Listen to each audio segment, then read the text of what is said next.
If you haven't adjusted your dirt bike, dual sport, or ADV to suit your height and riding style, you're missing out on better, more intuitive control of your bike. Every motorcycle can be tweaked to fit you better. And best of all, it's free, and we'll show you how to do it.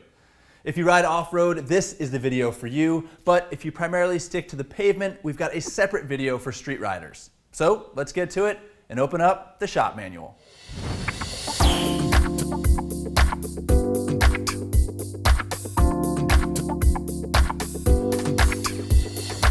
Your hands and feet are the contact points for controlling your motorcycle, so it's important that your levers, handlebar, and foot controls are all positioned for easy operation. The most effective and frankly the easiest place to start adjusting your motorcycle is with the handlebar levers. If the clutch and brake are at the wrong angle, it's going to cause arm pump and reduce your pulling power, so it's important that the levers are angled appropriately for your height. To determine the optimal lever angles, first decide if you want to prioritize comfort while standing or comfort while being seated. If you primarily post up on the pegs, then stand in your typical stance and rest your index finger on top of the levers. You should be able to draw a straight line from your elbows to your fingertips.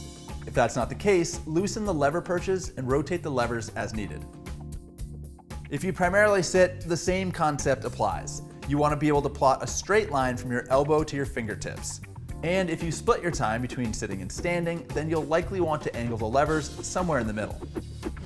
Here's a pro tip. Put a layer of electrical tape or Teflon plumber's tape on the handlebar under the perch. That way the whole assembly can rotate when you biff it. This not only helps keep your levers from breaking, it also allows you to knock the lever back to the appropriate angle with your fist. Next up is lever reach, which is largely determined by the size of your hands, but also personal preference. A lot of bikes are going to offer an adjustable brake lever, or perhaps both levers will have either a dial or threaded adjuster, so you can move the levers in or out away from the grips.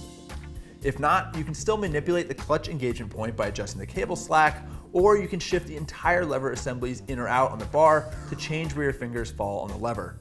You might get better feel if your fingers rest right in the bend, or you can get more leverage and stroke if you pull closer to the end of the lever. These are all really just workarounds though, because the actual solution is adjustable levers. And while I know I said all of these mods would be free, if your bike doesn't give you the option to move the clutch and brake lever in or out, you might want to invest in a set of adjustable aftermarket levers. Okay, the last bit of easy adjustment up in the cockpit is going to be with your handlebar rotation. A good starting position is in line with the fork legs, but consider rotating the handlebars forward a bit if you feel like the bars are in your lap, or if you stand up too straight while standing, which is usually something taller riders experience. Or you can rotate the bar back if you lean too far forward when standing, which is typically something that shorter riders experience. Keep in mind that if you rotate your handlebars, you'll probably need to adjust your lever angle. But if you wrap your handlebar in tape, then you can just tweak the angle by bumping it with your fists. Then there are your foot controls, namely your rear brake pedal height and the shifter height. Off-road, you're using the rear brake a ton, so the pedal has to be positioned so that it's easy to apply. A good baseline height is parallel with the foot peg surface.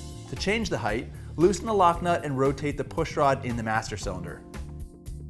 If your bike has a taillight, adjusting the rear brake lever height might affect the taillight switch, so make sure it's still operating properly and adjust the switch if needed.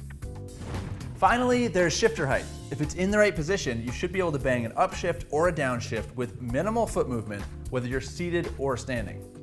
Similar to the brake pedal, being parallel with the foot peg surface is a good place to start. If you need to adjust the height of the lever, slide it off the shaft and rotate it on the splines. The difference between a bike feeling right and feeling awkward could be something as simple as the lever angle or the shifter height. So take a few minutes to get your hand controls and your foot controls dialed in so that they fit you. You're going to be more comfortable so you can ride longer, and you're going to be more confident since your bike is going to be easier and more intuitive to control.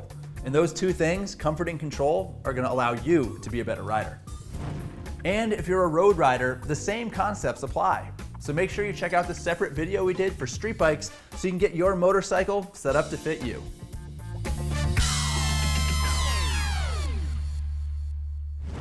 Thanks for watching this episode of the Shop Manual. I hope you enjoyed it, and I hope you learned something. And I gotta say, I enjoy it. It's a huge privilege to be able to teach people about motorcycles so they can understand them and work on them better. So if you like what we do here, you like the information we bring and the questions we answer, just know that the shop manual is produced with funds when people like you make a purchase at RevZilla. So if you want to support the shop manual, support RevZilla. And if you want more motorcycle content, you want written reviews and news, cruise on over to Common Tread, where we are constantly publishing new content.